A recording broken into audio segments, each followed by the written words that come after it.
Now that you're familiar with the verb avoir and you know how to conjugate it in the present tense, the next thing to do is learn about avoir expressions.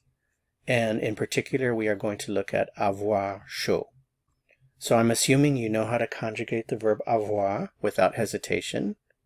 So you know that the verb avoir simply means to have. If we add the word chaud and use it with avoir, we have what we call an avoir expression. So what exactly is an avoir expression? An avoir expression is an idiomatic expression.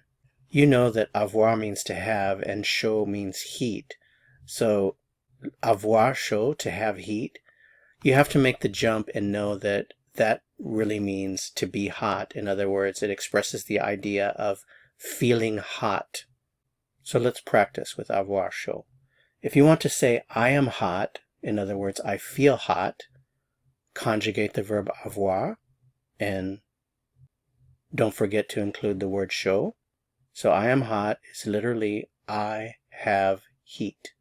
J'ai chaud. J'ai chaud.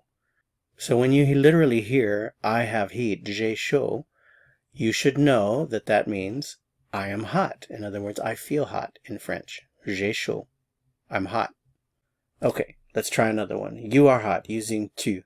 You are hot, just a statement. Avoid the temptation of using the verb to be. Don't say tu es. Remember, it's avoir. Tu as chaud. Tu as chaud. Tu as chaud. How about are you hot? Using tu. Reverse the word order. As-tu chaud? As-tu chaud? He is hot. Il a chaud. Il a chaud. Il a chaud. She is hot. Elle a chaud. Elle a chaud. You are hot, using vous. Vous avez chaud. Vous avez chaud. Are you hot? Avez-vous chaud? Avez-vous chaud? To continue learning, click on the video that appears here on your screen to go to the next lesson. See you soon. À bientôt.